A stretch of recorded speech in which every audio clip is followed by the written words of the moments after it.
E aí pessoal, tudo bem com vocês? Hoje nós vamos iniciar um novo livro e um novo capítulo de história, contando lá sobre os principais antecedentes políticos e econômicos que precederam a Primeira Guerra Mundial, o que foi esse conflito de fato e as suas principais consequências, beleza? Bora lá! O capítulo 4, pessoal, ele vai se debruçar sobre os principais antecedentes que vieram antes lá da Primeira Guerra Mundial e como esses antecedentes têm relação direta com os assuntos que nós já vínhamos estudando, como o neocolonialismo e o imperialismo, beleza? O grande conceito aqui que vocês devem pegar é o conceito de paz armada, que é baseado no provérbio antigo latino que fala "Si vis pacem para bellum", ou seja, se quer paz, prepara-te para a guerra. Ele vai descrever com perfeição esse contexto histórico europeu que nós estamos vivendo. A paz armada é uma época em que o mundo se preparava muito rapidamente para a tragédia da Primeira Guerra Mundial. Desde os últimos anos do século XIX, mais especificamente lá na década de 1870, a Europa passa a entrar numa espiral de tensões e conflitos latentes que atravessou mais de 40 anos. Diversos motivos levaram o continente a essa escalada de tensões e confrontos, que culminou também num grande investimento na indústria bélica e no desenvolvimento de tecnologia de guerra naquela época. Entre um desses grandes fatores que mais tarde desembocariam na Primeira Guerra Mundial, é necessário a gente destacar o primeiro deles, o processo de unificação da Itália e da Alemanha, que após sucessivos conflitos e revoltas, conseguiram consolidar suas respectivas unificações, tornando-se estados autônomos e soberanos. Na prática, isso fez com que toda aquela pacificação, desde a Conferência de Viena, fosse aos poucos sofrendo um processo de fragilização.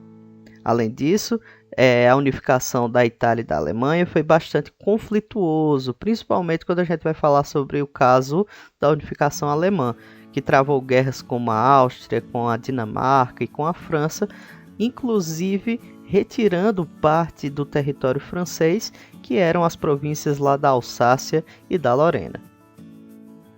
Isso, pessoal, gerou, entre outros problemas, que torna a Europa ainda mais tensa. Os franceses, derrotados em 1870 e tendo perdido territórios, gerou uma profunda crise financeira no país, alimentando, quanto aos alemães, um comportamento revanchista bastante acentuado, causando tensão no centro do continente. São desses conflitos que lá no início do século XIX, esse clima de tensão entre as grandes potências europeias passava a entrar num estado quase de conflito inevitável. Então os países eles procuraram organizar os seus exércitos, suas forças armadas, buscar alianças com outros países, criando acordos não só econômicos, mas também militares. Então, em 1907, são criadas a Tríplice Aliança e a Tríplice Entente. A Tríplice Aliança, pessoal, reunia a Alemanha, a Áustria-Hungria e a Itália. E a partir de 1882, tinha o objetivo de enfrentar o expansionismo francês dentro da Europa. Além disso, tinha os interesses também de lutar pelos domínios neocoloniais lá na África e na Ásia. Durante a Primeira Guerra Mundial, o Império Otomano incorpora-se à Tríplice Aliança e, por sua vez, passa a alimentar sua rivalidade contra a Rússia. A Bulgária, que tem grandes interesses lá na Península Balcânica, que nós vamos falar já já, também se alia à Alemanha durante o conflito, e a Itália, embora pertencente à Tríplice Aliança, durante o conflito armado que foi a Primeira Guerra, ou a Grande Guerra, passa a apoiar os rivais da Tríplice Entente. Já a Tríplice Entente tem por base um acordo chamado de Entente Cordiale e foi formada lá em 1904 pelo Reino Unido e pela França para se opor ao expansionismo germânico. Em 1907, eles recebem a adesão da Rússia e se transformam de fato na Tríplice Entente. Durante a guerra, outras 24 nações iriam se aliar à Tríplice Entente contra os aliados. Dentro desses antecedentes, pessoal, é importante a gente destacar que a Europa parecia que estava se tornando um barril de pólvora, esperando apenas um estopim, apenas uma faísca para desencadear um conflito. Essas rivalidades eram, na prática, rivalidades econômicas descendidas lá do imperialismo. A entrada de novas potências industriais imperialistas no cenário internacional, que eram a Itália e a Alemanha, acaba aguçando as rivalidades nos seus interesses econômicos e industriais e, em particular, sobre a repartição dos mercados e territórios neocoloniais. É importante também lembrarmos que dentro dessa expansão imperialista dentro da Europa, países menores passaram por muitas influências dessas potências europeias. Tanto que surgiram duas doutrinas de unificação cultural dentro da Europa naquela época, incentivando o imperialismo de países como a Áustria-Hungria ou como a Rússia. A primeira delas seria o pan-eslavismo, que defende a união de todos os povos de origem eslava da Europa Oriental, incluindo os que estão sob o domínio do Império Austro-Húngaro. E é uma doutrina que vai se manifestar pela primeira vez a partir da Rússia, que buscava, através da anexação de novos territórios, uma saída para o mar Mediterrâneo. Já a segunda ideologia seria o pan-germanismo, que propunha a consolidação de um bloco de países de origem germânica e tinha por grande interessado a própria Alemanha, que naquela época era chamada de Império Alemão. Nessa disputa por domínios coloniais, criando assim um dos mais fortes antecedentes para a Grande Guerra, foi a disputa entre a França e a Alemanha, que reclamavam, ou seja, disputavam a região do Marrocos, no norte da África. Uma conferência internacional decide em 1906 ceder o território marroquino à França a uma pequena faixa de terra no sudoeste da África, a Alemanha. Descontente com a decisão, o Império Germânico ele vai promover conflitos junto à Alemanha em 1911 e acaba recebendo da França parte do território do Congo. Já na região da Península Balcânica, esses conflitos eles vão se aprofundar ainda mais, principalmente do que tange a dominação imperialista nos países que existiam naquela região. Os enfrentamentos, por exemplo, entre a Sérvia e a Áustria na Península Balcânica colaboraram muito para acirrar as diferenças nacionalistas entre os países da Europa. Apoiados pelos russos, os sérvios tentam conter a expansão da Áustria. Em 1908, a Áustria anexa a Bósnia-Herzegovina, impedindo que a Sérvia organize uma nação unificada em torno de um mesmo estado, que passa a ser incorporada pela Rússia. Em meio a tantos interesses econômicos, industriais, disputas de mercado, disputas imperialistas, disputas neocoloniais, em 1914 a Europa estava às portas de um conflito de fato. As rivalidades entre as potências europeias, as questões nacionalistas no continente, principalmente na região dos Balcãs, e o crescente extremismo nacionalista tomavam proporções extremamente preocupantes. Após uma série de conflitos sociais de cunho nacionalista nas províncias da Bósnia e da Sérvia, partes do Império Austro-Húngaro, o arquiduque Franz Ferdinand foi destacado para ir até a cidade de Sarajevo, que é a capital atual da Bósnia-Herzegovina, para tentar conter a onda nacionalista e apaziguar os ânimos dos sérvios e bósnios, assegurando a manutenção do controle imperialista da região. O que o arquiduque Franz Ferdinand, lá do Império Austro-Húngaro, não sabia é que sua visita à cidade de Sarajevo iria culminar também com a sua morte. Um jovem chamado Gravilo Príncipe, que fazia parte de uma organização nacionalista denominada Mão Negra e defendia a independência da região em relação ao Império Austro-Húngaro, planejou um atentado ao representante do imperador. Porém, o ataque foi realizado por membros da organização Jovem Bósnia, outro grupo nacionalista sérvio que atuava para a separação em relação ao império que dominava a região. Basicamente, a morte do arquiduque Franz Ferdinand vai ser considerado historicamente como o fator que iniciou a Primeira Guerra Mundial.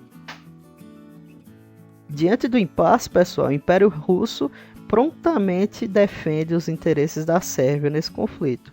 Já o Império Austro-Húngaro recebe ajuda dos seus aliados do Império Germânico. E a partir daí, o intricado sistema de alianças que vinha sendo formado na Europa desde o final do século XIX arrasta a maior parte do continente para o confronto. A Primeira Guerra Mundial, que se iniciaria a partir dessas declarações de guerra, marca o fim de uma era e o começo de outra na história da Europa e do mundo. O assassinato do arquiduque foi de fato o estopim para o maior conflito da história da humanidade até então, pondo fim à chamada paz armada que debatemos lá no início da aula e inaugurando um período de tensão e violência em uma escala nunca antes imaginada pelo mundo. Bem, pessoal, é bom a gente se lembrar de alguns dos acontecimentos que introduziram a Primeira Guerra Mundial. O estopim desse conflito vai ser lá o assassinato do Duque Francisco Ferdinando, príncipe do Império Austro-Húngaro, e durante a sua visita a Sarajevo, ele vai ser alvejado por um sérvio que vai dar início ao conflito. As investigações levaram ao criminoso, um jovem integrante do grupo sérvio chamado Mão Negra, contrário à influência imperialista da Áustria-Hungria na região dos Balcãs. O Império Austro-Húngaro não aceitou as medidas tomadas pela Sérvia com relação ao crime e no dia 28 de julho de 1914 declarou guerra à Sérvia. As batalhas que se desenvolveram principalmente durante esse período ocorreram nas chamadas trincheiras. Os soldados ficavam muitas vezes centenas de dias entrincheirados, lutando pela conquista de pequenos pedaços de território. Para quem não sabe o que são as trincheiras, são literalmente túneis que se estendiam por quilômetros e quilômetros de distância ao longo das linhas de fronteira inimiga. Essas trincheiras serviam ao mesmo tempo para que os soldados se protegessem dos tiros para não serem alvejados e garantiam também sua fixação naquela região que tinha sido dominada. O problema é que essas trincheiras acompanhavam alguns outros problemas. A fome e as doenças também eram os inimigos desses guerreiros. Nos combates, também houve a utilização de novas tecnologias bélicas, como por exemplo, tanques de guerra e aviões. Enquanto os homens lutavam nas trincheiras, as mulheres trabalhavam nas indústrias bélicas como empregadas. A Primeira Guerra Mundial, pessoal, é dividida em duas grandes fases. A primeira fase ficou conhecida como Guerra de Movimento e aconteceu entre agosto e novembro de 1914, que basicamente era o processo de deslocamento das tropas, dos equipamentos, das armas para as fronteiras do conflito. Já a segunda fase ficou conhecida como Guerra de Trincheiras e ocorreu entre 1915 e 1918. Essa segunda fase ela vai ser muito mais violenta, vai ser muito mais crítica e também vai durar muito mais do que a primeira. Da primeira fase da guerra, destacou-se o plano alemão de invasão da França pelo território belga, o chamado Plano Schlieffen. Esse plano foi elaborado pelo conde Alfred von Schlieffen e consistia basicamente em uma manobra para envolver as tropas francesas e conquistar Paris, a capital da França. Poucos meses depois que os franceses conseguiram impedir os alemães de conquistar Paris, iniciou-se a segunda fase da guerra, caracterizada pelas trincheiras. As trincheiras, como já foi falado, eram corredores subterrâneos construídos para abrigar os soldados e separar os exércitos que lutavam entre si. Muitas vezes, a distância entre a trincheira e a outra era mínima. Já o espaço que existia entre uma trincheira inimiga e outra era conhecida como Terra de Ninguém e era preenchido com sacos de areias, arame farpado e tudo que fosse necessário para garantir a proteção das tropas e para informar que tropas inimigas aproximavam-se. Durante a Guerra de Trincheiras, foram utilizadas pela primeira vez armas químicas. Os alemães inicialmente utilizaram gás clorídrico, que com o tempo também passou a ser utilizado pelos franceses e britânicos. Por fim, o gás clorídrico foi substituído pelo gás mostarda, que era muito mais mortal e eficiente. A respeito dos horrores da Guerra de Trincheiras, travadas na frente ocidental, vale ressaltar o relato feito pelo historiador Erich Hobsbawm. Milhões de homens ficavam uns diante dos outros, nos parapeitos e trincheiras barricadas com sacos de areia, sobre as quais viviam como e com ratos e piolhos. De vez em quando, seus generais procuravam romper o impasse, dias e mesmo semanas de incessante bombardeio de artilharia. Amaciavam o inimigo e os mandavam para baixo da terra. Até que no momento certo, levas de homens saíam por cima do parapeito, geralmente protegidos por rolos e teias de arame farpado, para a terra de ninguém. Um caos de crateras de granadas inundadas de água, tocos de árvores calcinados, metralhadoras que os ceifavam como eles sabiam que aconteceria. Na frente ocidental do conflito, ou seja, do lado oeste, destacaram-se batalhas como Verdun e Somme, em que a luta nas trincheiras causou a morte de milhões de soldados de ambos os lados. Já na frente oriental, ou seja, a leste, os alemães conseguiram impor pesadas derrotas aos russos em batalhas como a de Tannenberg, garantindo grandes conquistas territoriais. A violência da guerra também foi destacada durante os combates que aconteceram na Sérvia e no Oriente Médio. Destacou-se a perseguição que o Império Otomano promoveu contra os armênios, o que levou ao genocídio armênio lá entre as duas primeiras décadas do século XX. A Primeira Guerra também registrou combates aéreos e uma disputa acirrada entre alemães e britânicos no mar.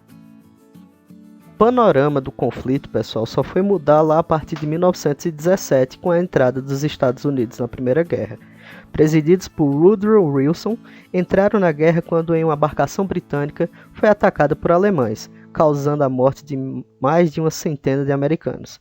Nesse mesmo ano, os russos, fragilizados por tantas derrotas e por uma crise econômica duríssima, retiraram-se da guerra, e a Revolução Russa consolidou o socialismo do país. A Primeira Guerra Mundial ela teve o seu fim como resultado do esfacelamento das forças da Tríplice Aliança. A Bulgária, a Áustria-Hungria e o Império Otomano renderam-se, sobrando apenas a Alemanha. O Império Alemão, arrasado pela guerra, também se rendeu após uma revolução estourar no país e levar ao fim da monarquia alemã. Aqueles que implantaram a república no país, os social-democratas, optaram por um armistício para colocar o fim à guerra após 4 anos de conflito. Galera, a Primeira Guerra Mundial ela acabou tendo tanto uma projeção mundial como também prejuízos e consequências catastróficas. Para vocês terem ideia, essa luta armada mudou completamente a organização política, a organização geográfica, as fronteiras, surgiram novos países, consequentemente surgiu toda uma estrutura política e econômica nova a partir desse conflito. Lá em janeiro de 1919, já com a guerra concluída, os países envolvidos na Primeira Guerra Mundial se reuniram na chamada Conferência de Paris para assinar os tratados de paz. As decisões do pós-guerra foram tomadas pelo chamado Conselho dos Quatro, que basicamente eram os 4 países vitoriosos da Primeira Guerra Mundial. Entre eles temos a França, o Reino Unido da Inglaterra, os Estados Unidos e a Itália. Lembrando que a Itália acabou trocando de lado ao longo do conflito. Entre as primeiras transformações políticas que nós temos, deve ser levado em consideração o chamado Tratado de Versalhes. Esse tratado ele responsabilizou a Alemanha pela Primeira Guerra Mundial e estabeleceu uma série de punições ao Estado. Além de ter que pagar inúmeras indenizações aos vencedores, os países da Tríplice Entente, que foram quitadas apenas em 2010. Então imagine aí, de 1919 até 2010 pagando a dívida da Primeira Guerra Mundial. A Alemanha foi proibida de ter um exército grande e ainda perdeu colônias em territórios, ou seja, teve suas fronteiras europeias diminuídas, principalmente levando em consideração as províncias lá da Alsácia e da Lorena, e perdeu todos os seus domínios além-mar, ou seja, os seus domínios neocoloniais. Além disso, todas essas condições acabaram instalando um sentimento de revanchismo que mais tarde serviria como motivo para o nascimento do nazismo. Já o Tratado de Sèvres, que foi assinado lá entre os aliados e o Império Otomano no dia 10 de agosto de 1920, ele basicamente foi um acordo de paz que ocorreu no finalzinho do contexto da Primeira Guerra Mundial. Suas cláusulas estipulavam que os estreitos de Bósforo e de Dardanelos e o Mar de Mármara seriam zonas neutras desmilitarizadas, ou seja, que seriam regiões internacionalizadas, de forma que sua travessia seria sempre permitida em quaisquer circunstâncias. Na prática, isso fez com que o governo perdesse completamente a sua autonomia e tornou a região de livres influências do imperialismo das grandes potências europeias. A Turquia ficou consagrada com a perda da Palestina, da Síria, do Líbano e da Mesopotâmia, assim como os territórios turcos na Europa, quase em sua totalidade, como foi o caso da região de Esmina. De fato, as perdas foram tão grandes que acabou dando fim ao próprio Império Otomano, tornando-se um tratado quase que impraticável. Isso despertou a ação dos nacionalistas turcos que, negando-se a aceitá-lo, começaram a defender a independência da Turquia. Surgiu um mito de Atatürk nesse momento, ou seja, o pai dos turcos, que acabou mobilizando o nacionalismo do país e reorganizando parte do exército otomano, que até então estava extinto. Foi vitorioso na luta da independência, fundando lá no ano de 1922 a República da Turquia, sendo seu primeiro presidente. O nome foi alterado de Constantinopla para Istambul e a capital foi transferida para Ankara, localizada no centro do país. Já para os Estados Unidos, galerinha, não houveram muitas perdas de fato. Bora analisar. Os Estados Unidos entrou na metade do conflito, praticamente, lá em 1917, e não teve seus territórios invadidos, não teve população civil atacada de fato, como outros países lá da Europa. Então os Estados Unidos acabou, no final da guerra, recebendo um contexto que muito beneficiou sua política internacional e sua economia. Então, na prática, eles se beneficiaram demais nos 3 anos iniciais do conflito. Basicamente, os Estados Unidos não enviavam tropas, ou seja, não gastavam com soldados, com treinamento, com armas, não deixou de vender seus produtos para a Europa, ou seja, continuou lucrando ao longo da guerra. Então, tudo isso acabou criando um cenário extremamente positivo para o país. Os norte-americanos não precisaram arcar com despesas de reconstrução e basicamente puderam se tornar credores, ou seja, passaram a dar empréstimos aos principais países da Europa que estavam precisando reconstruir suas economias. Então os Estados Unidos literalmente emprestavam dinheiro para a construção do chamado Velho Mundo, que havia sido devastado pela guerra. Dentro de um ambiente tão positivo e com a economia a todo vapor, e sem basicamente nenhum adversário, como era o caso da Inglaterra, para fazer concorrência, outra consequência da Primeira Guerra Mundial foi de fato a ascensão dos Estados Unidos como uma potência econômica e política global. Desde então, os Estados Unidos têm se mantido nessa condição até hoje. Em outras palavras, os estadunidenses foram de fato os grandes vencedores do conflito. Uma outra consequência interessante que o livro de vocês traz sobre o fim da Primeira Guerra Mundial vai ser a formação da chamada Liga das Nações. Essa organização internacional, que basicamente é vista como uma antecessora da ONU, foi criada a fim de evitar o surgimento de um outro conflito, como foi a Grande Guerra. A Liga das Nações foi inspirada no último dos 14 pontos de Wilson, um plano elaborado pelo então presidente dos Estados Unidos, Woodrow Wilson, para tentar garantir a paz mundial. Esses 14 pontos estipulavam que a Liga das Nações deveria ser uma associação geral de nações, sob pactos específicos, com o propósito de fornecer garantias mútuas de independência política e integridade territorial, tanto para os grandes estados como para os pequenos. É engraçado pensar um ponto importante aqui, pessoal. Apesar do presidente Woodrow Wilson lá dos Estados Unidos ter proposto a criação da Liga das Nações, os Estados Unidos de fato não participaram dessa organização.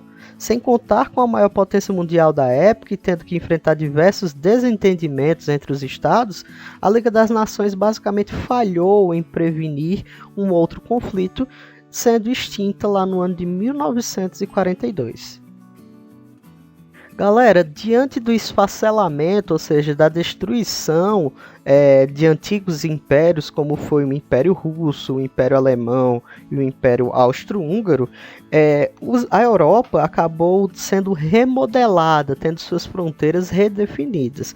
Após a Grande Guerra, basicamente, grandes territórios, grandes parcelas de territórios foram literalmente os derrotados do conflito e tiveram seus limites redesenhados pelas outras nações. Deles surgiram uma série de novos países, como foi o caso da Polônia, da Tchecoslováquia, da Áustria, da Hungria, da Lituânia e da Letônia. Nesse mapa aqui, pessoal, comparando com o mapa anterior, ele vai acabar mostrando bem claramente aí as novas fronteiras que foram redesenhadas após a Primeira Guerra Mundial. Como eu falei aí, o surgimento da Estônia, da Lituânia, da Finlândia, da Tchecoslováquia. Basicamente, esses impérios, eles se quebraram como um vidro e os seus caquinhos ali acabaram aproveitando esse momento de esfacelamento e instituindo novos estados, ou seja, novos países. E o último ponto, galera, que eu gostaria de trazer, mas talvez o mais importante, são os prejuízos socioeconômicos e materiais que a Europa acabou vivendo após esse conflito. Para vocês terem ideia, foram mais de 13 milhões de soldados e civis mortos, outros 20 milhões de pessoas feridas ou mutiladas ao longo desse conflito. Então esses números absurdos acabam levando o conflito a ser chamado de fato a Grande Guerra. Imagine aí, mais de 33 milhões envolvidos nesse conflito, fora todos os gastos, toda a mobilização industrial e econômica que foi feita para a participação e para o esforço de guerra. Todos esses impactos de mortes e ferimentos não impactaram apenas a moral dos países envolvidos, mas também geraram consequências financeiras e econômicas, pois os estados perderam significativas parcelas da população masculina ativa, que basicamente eram os trabalhadores das suas indústrias, os trabalhadores dos seus serviços. A Áustria-Hungria perdeu 17% dos homens economicamente ativos. Outros países como a Alemanha e a França tiveram baixas de 15 a 10% da sua população. Também na Alemanha, a sociedade civil sofreu imensamente com a guerra. Milhares de mortes foram causadas pela fome. A escassez de alimento não era justificada apenas pelas sanções internacionais impostas ao país, que prejudicavam a importação, mas também pelo fato de a indústria voltar-se completamente para a guerra durante o conflito. Então algumas fábricas deixaram de produzir alimentos para produzir armas e outros insumos utilizados na guerra. E é importante destacar outra coisa aqui, pessoal. A Inglaterra e a França, por exemplo, apesar de terem saído desse conflito como, entre aspas, vitoriosas, elas voltaram para casa com prejuízos materiais imensos. A infraestrutura desses países foram profundamente afetadas e a crise econômica causada pelos altos custos da guerra geraram muito desemprego e fome. Tanta estabilidade política e social possibilitou a ascensão de regimes totalitários que mais tarde iriam ascender e dar início a um novo conflito mundial. Então é isso, pessoal, espero que tenham gostado da videoaula de hoje. Qualquer dúvida que tenha ficado aí, só é deixar nos comentários, tá certo? E para a próxima aula eu quero que vocês façam as atividades lá nas páginas 14 e 15. Desejo a todos uma ótima semana, um grande abraço e até a próxima videoaula.